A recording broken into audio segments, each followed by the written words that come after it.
ऐसी हों जो इनके संज्ञान में ना हो। क्योंकि एक कहावत है कि कब्र का हाल तो मुर्दा ही जानता है। जो सफाई कर्मचारी है, हो सकता है कि कभी भाई ने बताया कि क्या नाम एक लोकेश भाई ने फांसी लगा ली, वो मानसिक उत्पीड़न था। ऐसी बहुत सारी नमस्कार, स्वागत है आपका दृष्टि न्यूज़ में। मैं आपके साथ संदीप पोईवाल। जैसे कि आप सभी जानते हैं कि सफाई कर्मचारी काफ़ी दिनों से परेशान हैं अपनी मांगों को लेकर, और इन्हीं के बीच रवि बहादुर जी पहुंचे हैं आज रुड़की में।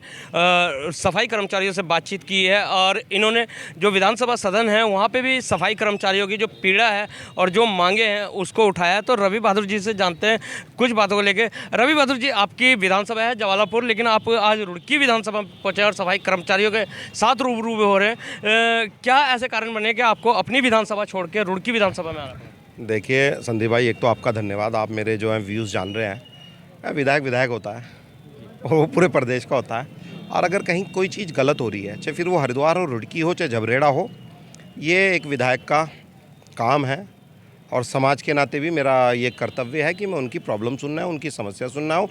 आज अपने भाइयों से मिले हैं, सफाई कर्मचारियों से, उनकी बहुत सारी समस्याएँ थी जो हमने सुनी है, और निश्चित रूप से आने वाले बजे उसमें जो है सत्र में आप सुनोगे, फिर सफाई कर्मचारियों के विषय में हम उनसे सरकार को घेरने का कार्य करेंगे कि सरकार इनसे झूठ क्यों बोल रही है, इनके साथ सौतेला व्यवहार क्यों कर रही है, और जो ये एक शोषण का तरीका अपनाया गया है पर्टिकुलर एक समाज के साथ, वो ऐसा क्यों कर रहे हैं। जी, अगर जो बात करी जाए सरकारों की, कांग्रेस हो या भाजपा हो, स्वच्छ भारत अभियान के तहत सबसे बड़ी अगर जो भूमिका देखी जाती है सफाई कर्मचारियों की देखी जाती है, लेकिन फिर भी इन्हीं के साथ सबसे ज़्यादा अनदेखी होती है। देखिए, आपने जो शब्द कहा कांग्रेस बीजेपी, कांग्रेस के टाइम में ऐसा कुछ नहीं हुआ, कभी नहीं हुआ।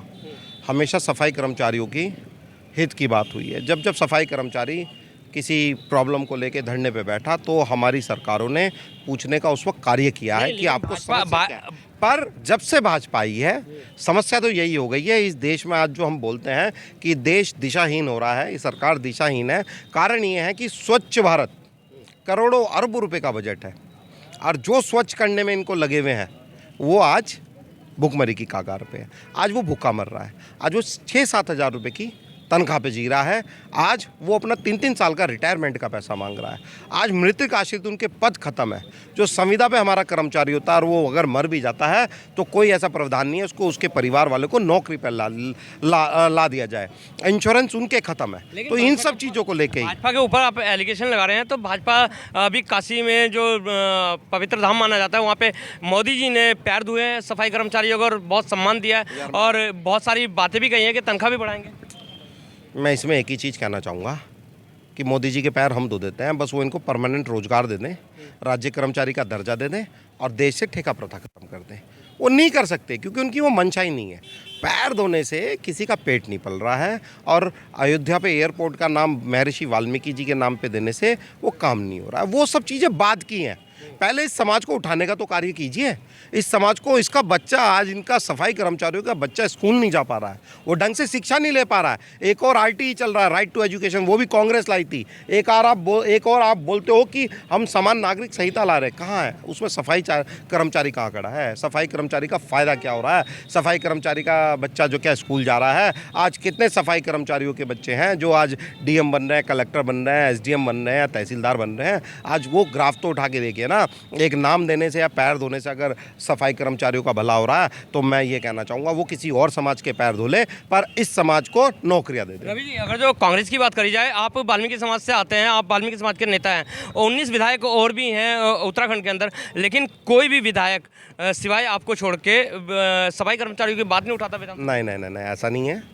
देखिए, जब मीटिंग होती है, जैसे अब 26 को सत्र होगा तो 25 को मीटिंग होगी, और 25 को ये डिसाइड होगा कि हम क्या बोलने जा रहे हैं। तो सब विधायकों की सहमति से ही तो होता है कि आप ये अपना प्रश्न लगाएंगे, और उसमें कांग्रेस एक रुख होती है। पिछले 2 साल पहले जो है मैं सफाई कर्मचारियों के विषय में जब बोला था तो मेरे साथ नानक मत्ता के थे गोपाल सिंह राणा जी, वो भी सफाई कर्मचारियों के लिए बोले थे। सुमित हृदय को बोलना था पर उसकी अलग सूचना लगी हुई थी तो इसलिए वो नहीं बोल पाया था। इस बार और भी विधायक बोलेंगे। कांग्रेस एक मत है और सफाई कर्मचारियों के साथ है। सफाई कर्मचारी और वाल्मीकि समाज एक है, क्या संदेश देना चाहेंगे? क्योंकि अगर जो देखा जाता है वाल्मीकि समाज बहुत सारा बीजेपी के साथ नहीं, ऐसा नहीं है। बीजेपी ने तो कभी इनको टिकट देने की भी जहमत नहीं उठाई है।